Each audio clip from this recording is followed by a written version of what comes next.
was here in Doha that we saw the arrival of those 5 Americans who've been wrongly detained in Iran. I was right here on the tarmac at the airport covering that just weeks ago. Qatar, not just where those ex-prisoners first touched down, it was also at the heart of what were exhausting negotiations, more than a year's worth of mediation by Qatari officials. And this isn't the first time Qatar has acted as mediator. I talked about that a short time ago with the Minister of State, Mohammed bin Abdulaziz Al Khalifi, at the heart of those negotiations. We discussed that and more. Have a listen. It wasn't easy. It wasn't easy. There's several trips and several movements from one hotel to another. So that's also was not easy. But gladly, with the team that we have in Doha, we've managed to make sure we deliver the message clearly to the parties and get them closer to an agreement. And gladly, we've managed to do that. What role might Qatar play now going forward in negotiating an agreement, some sort of agreement on the nuclear file between the US and Iran?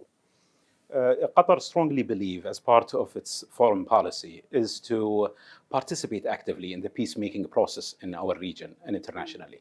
And part of that, we've been entrusted by several states to play a role in mediating between Iran and many other countries, including the European Union's countries.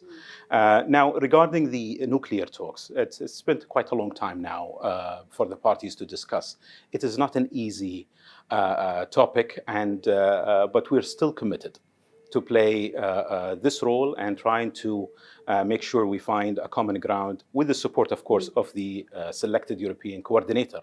The US has for some time now encouraged this region to get its own backyard sorted out. It's asked this region to sort out its own issues and conflicts. What about on the Israel-Palestine file before we move on? It's one of the most important and core topics for us in the Middle East. Our position is very clear when it comes to the Palestinians case. The Palestinians need to be granted their rights, the rights of freedom and the rights of land. And I think those matters need to be resolved in any way possible, in any types of an agreement that will be considered. And therefore, we're always saying that solving one piece of the puzzle will help you to understand and move to the other cases as well. So one successful story within the region would most likely affect positively the other cases that we find in the region. Why do you believe that countries around the world have the confidence in Qatar to help play this mediation role, to be at the heart of these negotiation? Well, mediation is not a new method for Qatar. I mean, we have a very long, extended experience in this field, more than 25 years ago. We've been participating in several mediation works and resulted successfully between the parties, moving from Somalia and Kenya, Chad, Afghanistan, the situation, of course, in Palestine, and Lebanon and others. So because of that record, Qatar has become more trusted by international countries to play a role in resolving disputes. You play this sort of bridge role in oftentimes positions of neutrality. On the Ukraine file, you've actually been, rather outspoken about that. Yeah. What about helping to find a solution to the Ukraine-Russia conflict? I think we've been very clear and transparent since day one.